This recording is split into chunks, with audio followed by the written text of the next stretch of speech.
Não há questão que mais perturbe a mente humana quando o homem e a mulher param para pensar na existência objetiva de um Deus de bondade e todo-poderoso do que a referente ao sofrimento humano. É muita gente sofrendo e sofrendo terrivelmente. O que levou o pai da psicanálise, Sigmund Freud, a dizer o seguinte: olha, eu não me proponho, como psicanalista, a oferecer para os meus pacientes felicidade.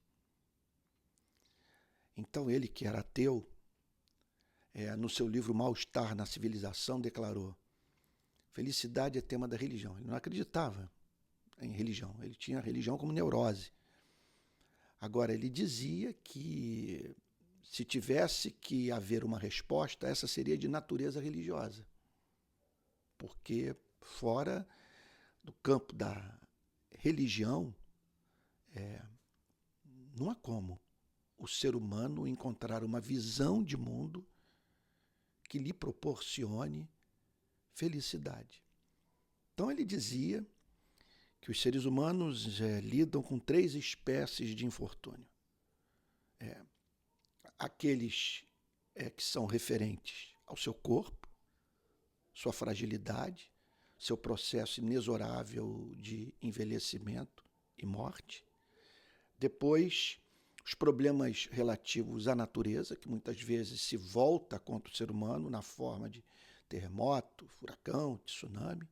E, por fim, os problemas que os seres humanos enfrentam nas suas relações interpessoais. Eles dependem das pessoas para viver, são seres sociais, seres políticos, portanto, não se imaginam vivendo fora do âmbito da sociedade e, contudo, sofrem terrivelmente em razão dessa espécie de convívio que demanda a existência de leis que regulem essas relações. E leis que os seres humanos querem violar porque se lhes afiguram como antinaturais. São leis que obstaculizam o livre exercício da satisfação dos instintos. Então fica essa pergunta: como manter a fé em Deus no universo que parece ignorar o ser humano? Então, nos programas passados, eu ofereci 4 formas de nós nos aproximarmos da questão. Então, vamos a elas. Olha só, em primeiro lugar, eu disse o seguinte: se algo se me afigura sem sentido, não significa que não tenha. O fato de eu olhar para uma situação qualquer, e esses dias eu vivi a dor, faz uns 4, 5 meses, eu vivi a dor aguda de perder um sobrinho queridíssimo, filho do meu irmão. Sabe o que dizer? Ter dificuldade de compreender um propósito para a vida da família do meu irmão em razão dessa morte, veja, não significa que essa dor que nós estamos atravessando, em especial meu irmão e minha cunhada e meu sobrinho,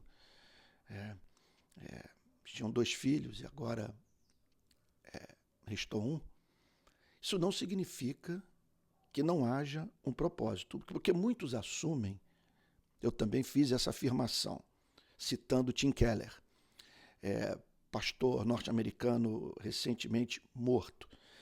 Muitos assumem, diz Tim Keller, que se houvesse boas razões para o mal, nós o saberíamos. Isso não é racional.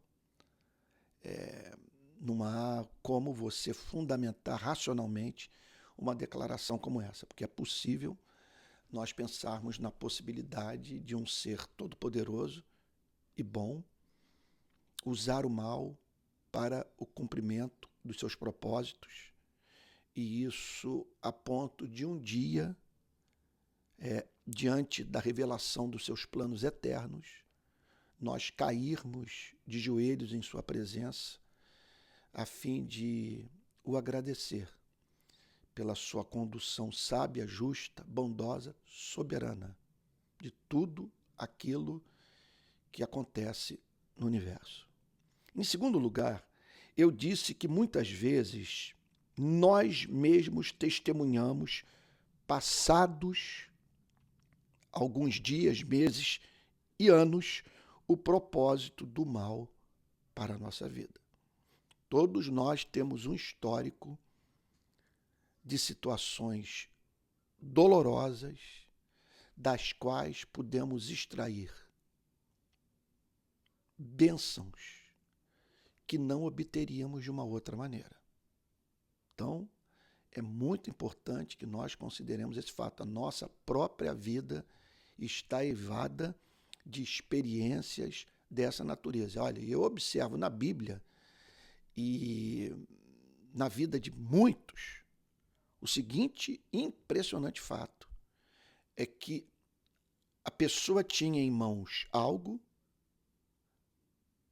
que se estragou, que ela perdeu, que se deteriorou e que foi refeito por Deus, sabe? Que permitiu que ela reconstruísse o que havia perdido. Veja só, e para o que foi reconstruído se tornar mais belo do que seria se nada tivesse acontecido. Isso é um outro mistério da vida. Por exemplo, o cristianismo fala sobre a queda dos seres humanos. Os seres humanos se afastaram do seu Criador. O cristianismo atribui o sofrimento humano, no seu sentido mais geral, ao afastamento da criatura do Criador. Está lá no livro de Gênesis: no dia em que dela comeres, certamente morrerás. Não vamos banalizar pensando em dois seres idiotas diante de uma maçã, sabe, e assim transgredindo a vontade cósmica do Criador, sabe? Simplesmente as Escrituras falam de uma decisão que os seres humanos tomaram, de viverem para a criação em vez de viverem para o seu Criador. Eles viraram as costas para o Criador, passaram a trivializar a relação com o Criador.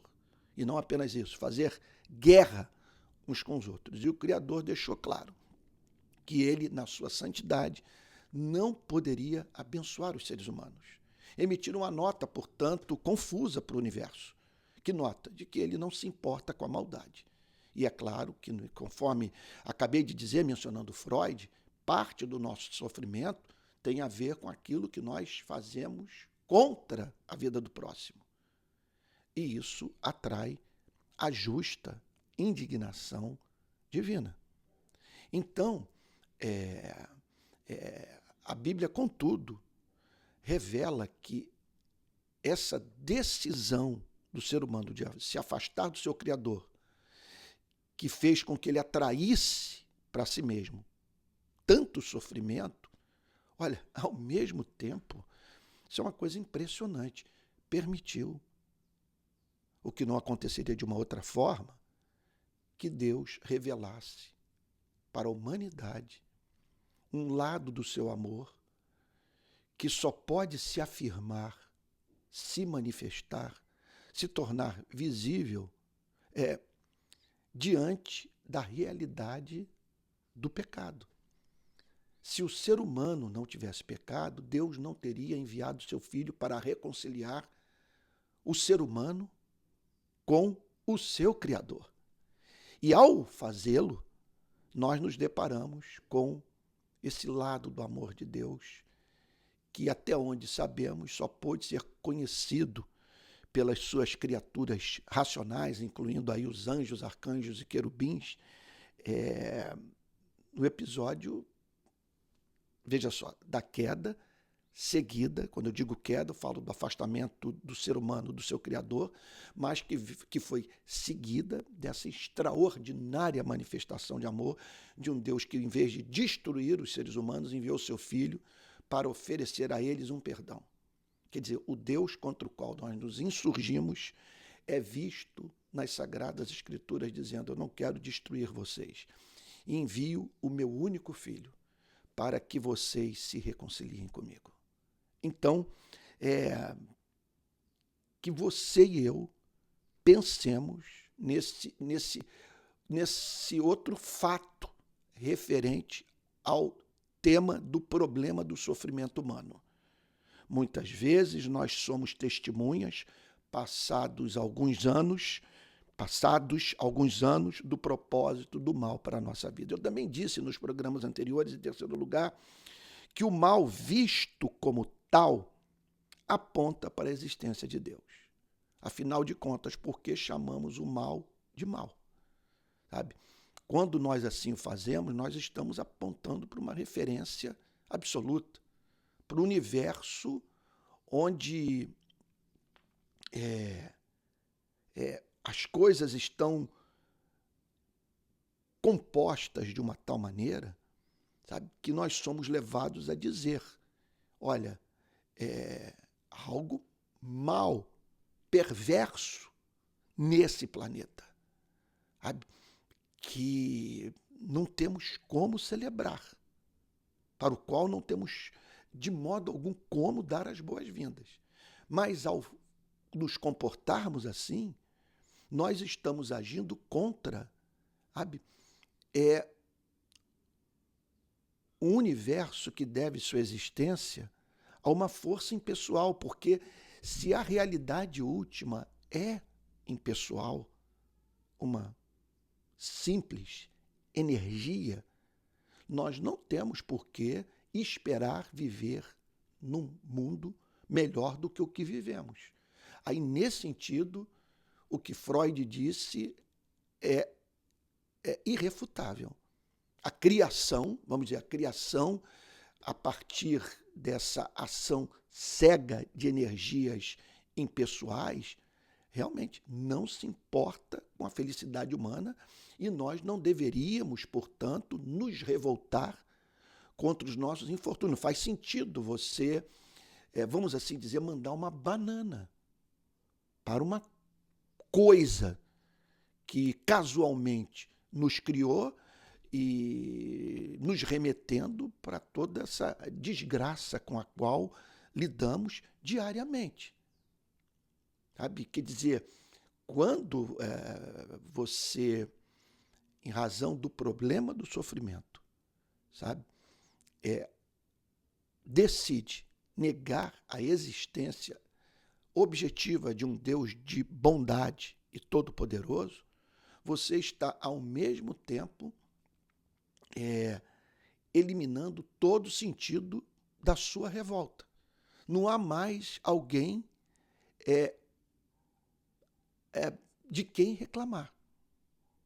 Simplesmente essa expectativa, sabe, do ser humano não envelhecer, não morrer, de não enterrar um filho, isso é completamente desprovido de razão, porque nós não temos que esperar viver num universo melhor do que o que nós vivemos, se não há, repito, insisto nesse ponto, um ser que pensa por trás da vida, mas a partir do humano. Por isso que esse problema é um problema do que crê. O que não crê não tem que esperar viver num mundo melhor, mas o que crê, ele pode levantar essa questão.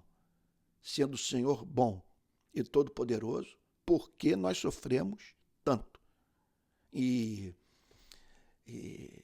me parece que o que os apologistas cristãos têm usado como argumento a fim de oferecerem respostas objetivas para essa questão é alguma coisa que satisfaz a razão, como o que eu acabei de falar, sabe?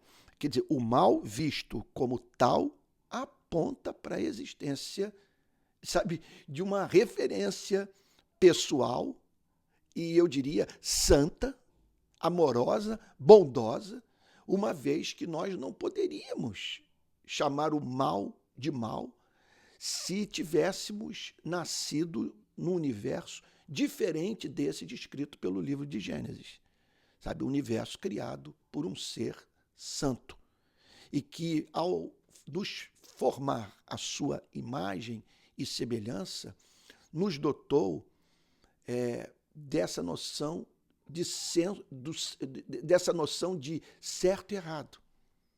Quer dizer, ao nos fazer a sua imagem e semelhança, ele nos capacitou a considerar algumas coisas boas e tantas outras coisas malignas. E isso em razão dele existir, e repito, e nos ter feito a sua imagem e semelhança. Em quarto lugar, também eu disse que se abandonarmos a Deus, o problema do sofrimento não se torna menor. Quer dizer, já explorei isso nos pontos anteriores, mas é eu diria assim, um quarto importante argumento, ou ponto a ser considerado por você e por mim.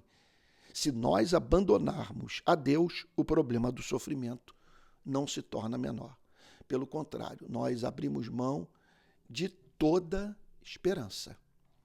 Porque se não há Deus, se não há nada do lado de fora desse planeta chorando por nós, se o que nos resta é a desatenta frieza surda do cosmos, veja, não há esperança. Se eu creio, eu posso até mesmo, numa oração sincera, com lágrimas, dizer para ele, porque o Senhor o permitiu. Sabe? Agora, com a esperança de que a dor que ele permitiu que eu vivenciasse seja um dia mitigada ou reprocessada, sabe? Usada como meio para obtenção, sabe? De algo muito especial, reservado por ele no seu amor para a minha vida. Agora, se eu não creio, simplesmente eu não tenho a quem reclamar, exceto de mim mesmo. Porque olho para o evolucionismo ateu, sabe?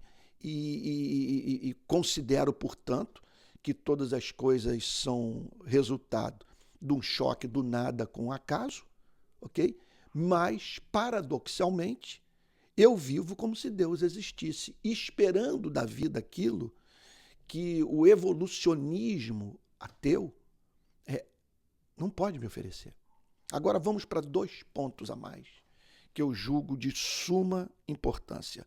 O cristianismo fala sobre a ressurreição, sobre a restauração do cosmos. Então, é falso dizer que nenhuma felicidade futura poderá compensar a dor que eu estou vivenciando. O cristianismo declara que toda lágrima será enxugada. E essa é a nossa esperança. Nós, cristãos, aguardamos a ressurreição dos mortos e a renovação do universo, a fim de vivermos num mundo onde a injustiça, a doença, a morte não mais entrarão. Então, veja, a fé que me apresenta esse problema intelectual, porque eu tenho que crer enquanto lido com o meu sofrimento, o sofrimento de tantos. Veja só, é a mesma fé que diz que haverá uma ressurreição. É a mesma fé que declara que Deus, na sua santidade, não haverá, em hipótese alguma, de conviver ad eterno, para todo sempre, com tanta dor. A santidade, a natureza santa dele, exige que ele intervenha. E é o que ele haverá de fazer e que nos foi prometido por ele nas escrituras do Antigo e do Novo Testamento. Não são poucas as passagens que nos apresentam Deus revelando ao homem essa esperança. Olha como que a Bíblia termina. Olha só. A Bíblia termina da seguinte maneira. Apocalipse, capítulo 22. Diz assim. Olha que coisa linda. Então o anjo me mostrou o rio da água da vida, brilhante como cristal que sai do trono de Deus e do Cordeiro. No meio da praça da cidade, e de um e de outro lado do rio, está a árvore da vida que produz 12 frutos, dando seu fruto de mês em mês. E as folhas da árvore são para a cura dos povos. Nunca mais haverá qualquer maldição. Nela estará o trono de Deus e do Cordeiro. Os seus servos o adorarão, contemplarão sua face e na sua testa terão gravado o nome dele. Então já não haverá noite, e não precisarão da luz da lamparina nem da luz do sol, porque o Senhor Deus brilhará sobre eles e reinarão para todo sempre. Essa é a nossa promessa. E, portanto, os cristãos, veja, não pense, permita-me aqui dizer o seguinte, não pense que os personagens bíblicos são ingênuos, sabe? Que para crer sufocavam a voz da razão e negavam a realidade. E hoje há em todos os continentes pessoas que, apesar dos diversos sofrimentos que tiveram que atravessar no decurso da sua vida, creem, que enfrentaram as questões levantadas pela sua dor e chegaram à conclusão de que é razoável crer e que sua dor aponta para a existência de um Deus de bondade. Sabe? E essas pessoas, ao correrem para Cristo em meio à sua dor, encontraram nele as suas palavras de esperança e que, portanto, as levam a crer que não chegaram ao fim da história, que é alguma coisa que aguarda os redimidos e que os levará um dia a prestarem culto apaixonado ao Criador único do universo, em razão da percepção de que tudo o que ele decretou foi decretado em amor. Agora, para mim, embora todos esses argumentos que mencionei, e eu peço que, se você os julgou superficiais, que assista aos programas passados, porque neles eu tratei um pouco mais extensamente essas questões, esses pontos que estou abordando no vídeo de hoje, sabe? Agora, contudo, há para mim, que é o mais consolador. Não há nada que mais... permita-me também dizer o seguinte, logo após a morte do meu sobrinho, que tanto me fez chorar, que ainda me comove, eu trouxe para o Palavra Plena, para o meu canal de YouTube, uma série de pregações sobre a ressurreição de Lázaro, a dor vivida por Marta e Maria, suas irmãs, e o envolvimento pleno de empatia de Cristo com a angústia daquela família. Então não deixe de assistir essa série, porque certamente o ajudará a compreender melhor o relacionamento do cristianismo com o sofrimento humano.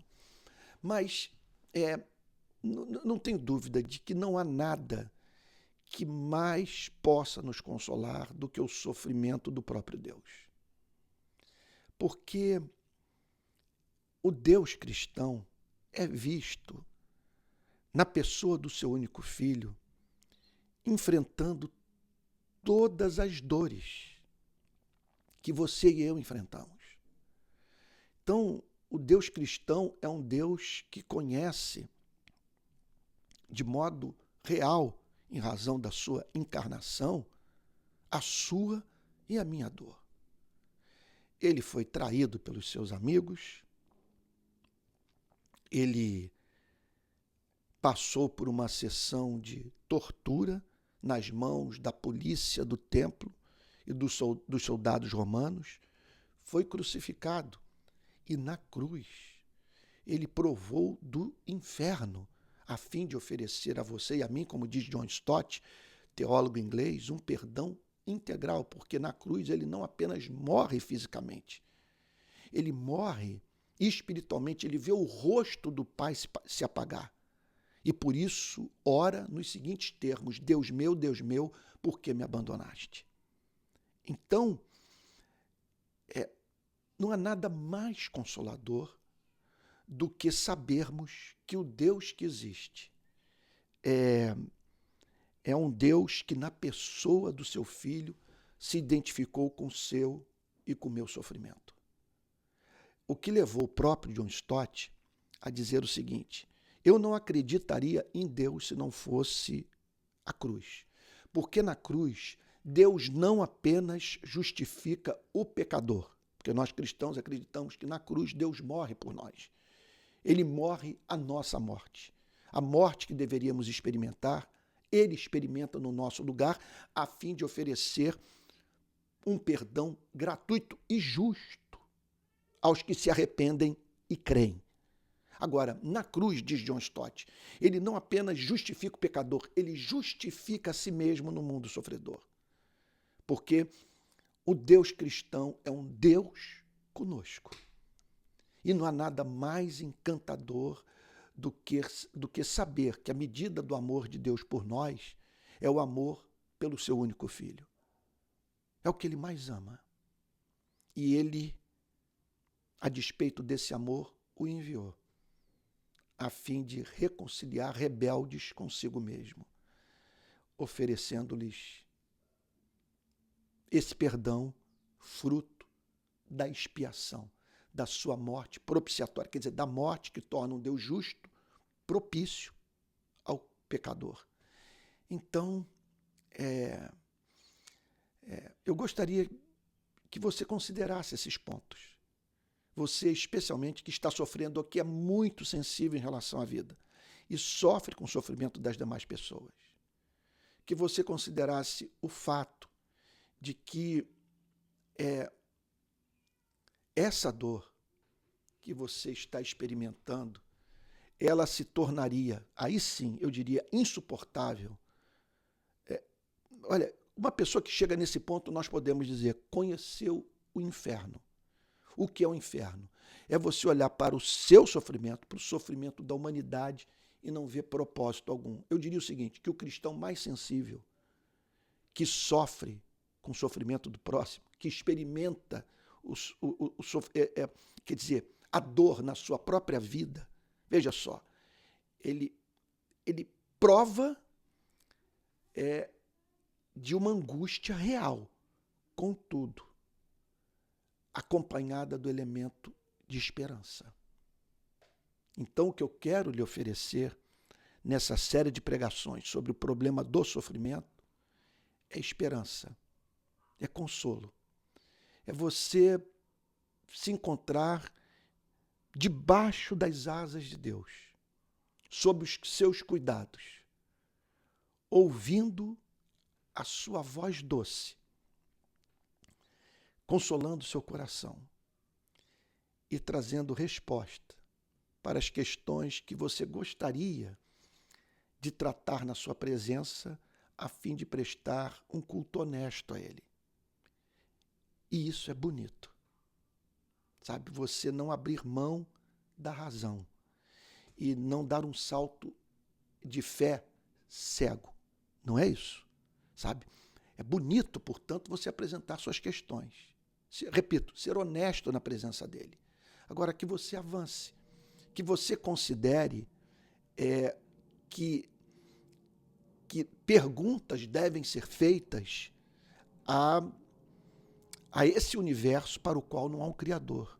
Veja só, Faz sentido ver as coisas dessa maneira? Faz sentido eu experimentar um sofrimento que só tem significado a partir do momento que eu creio na existência objetiva de um Deus de bondade e de poder, sabe? Então, que você, acima de tudo, corra para Cristo. Porque o Cristo da Bíblia nos é apresentado como um Cristo misericordioso. E misericordioso por ter passado por tudo que nós passamos. O que levou, e aqui eu termino, o escritor da carta aos Hebreus dizer o seguinte, olha que texto glorioso e que se encontra em Hebreus capítulo 4. Ele diz assim, olha só. Tendo, pois, Jesus, o Filho de Deus, como grande sumo sacerdote que adentrou os céus, conservemos firmes a nossa confissão. Porque não temos sumo sacerdote que não possa se compadecer das nossas fraquezas. Pelo contrário, ele foi tentado em todas as coisas à nossa semelhança, mas sem pecado. Foi tentado em todas as coisas, se compadece das nossas fraquezas, porque esteve entre nós, assumiu a forma humana. Por isso o texto termina dizendo, portanto, aí você, em meio às suas dúvidas, sabe, a sua angústia, a tentação da descrença, olha o que ele diz, portanto, aproximemo-nos do trono da graça com confiança, a fim de recebermos misericórdia e encontrarmos graça para ajuda em momento oportuno. Então, faça o seguinte, trate dessas questões com Deus, não cesse de buscar, sabe, não aceite a primeira resposta oferecida por um pensador qualquer, sabe, faça perguntas ao sistema de pensamento desse pensador. Duvide da dúvida, sabe? E vá para a presença de Deus com todos os seus tormentos de alma. Sabe? Jesus é revelado na Bíblia como luz. Então o procure contando com esse jorro de luz sobre sua vida, a fim de que você possa crer, apesar da obscuridade do mundo. Como Pascal já disse, nesse planeta há obscuridade suficiente para os que não querem crer, sabe? Se você não quer crer, você vai encontrar motivos para a descrença. Agora, nada pode impedir uma pessoa de acreditar, desde que ela queira, desde que ela seja honesta, desde que ela fale para Deus sobre os problemas que ela tem na relação com Deus. É esse o caminho, tá bom? E eu espero que toda essa sensibilidade o leve para a presença de Deus. E eu vou lhe dizer, em elaborando esses problemas, com o Evangelho, sabe, nas mãos, com a mensagem de Cristo, você vai se tornar uma pessoa muito mais encantadora. E o tipo de ser humano que o mundo precisa é aquele que considerou a vida, que parou para pensar, que desceu ao inferno e que lá encontrou Jesus, a lhe oferecer esperança para a vida, enxugando suas lágrimas e dando ao seu coração um propósito para viver. E um propósito que consiste em levar essa consolação para outros que estão hoje enfrentando as mesmas angústias, só que ainda sem conhecer Jesus, a luz do mundo. Vamos orar? Ó Pai Santo, Deus de toda graça, bondade e misericórdia, tocamos em temas mas muito sensíveis, em especial para aqueles que viveram perdas tão dolorosas na vida que chegaram ao ponto de dizer, melhor teria sido não haver nascido. Eu peço que o Senhor se revele a esses, que eles provem da mais profunda consolação que só o Senhor pode oferecer. Faz assim, Senhor, em nome de Jesus. Meu querido amigo, minha querida amiga, meus irmãos amados, olha só, quero dizer que esse canal, e tudo que eu faço nas redes sociais, carece muito do apoio daqueles que me seguem. Então eu peço que, caso seja possível você nos ajudar a manter o programa, tá bom?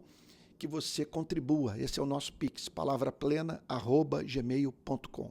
Você também pode se tornar membro do meu canal. E no meu canal de YouTube eu estou oferecendo um curso sobre história da filosofia, somente para os membros do canal, baseado na Magnum Opus do jesuíta Frederick Copleston, que sabe, foram 4 volumes que foram traduzidos agora para a língua portuguesa, quer dizer, era uma série de 10 volumes, foram traduzidos e estão sendo apresentados em 4 grossos volumes. Eu estou pegando todo esse material, usando como livro-texto de um curso de História da Filosofia para os membros do canal. Se você puder participar, tá bom? Se puder assinar o canal, como também o Clube do Livro, sabe? Então, você pode ter acesso à análise de 15 livros que eu estou fazendo ali no meu canal do Hotmart, tá bom? Então é isso, espero que o programa de hoje tenha abençoado sua vida e se você sentir à vontade, compartilhe o link com seus parentes e amigos, tá bom? Um forte abraço e até o próximo Palavra Plena.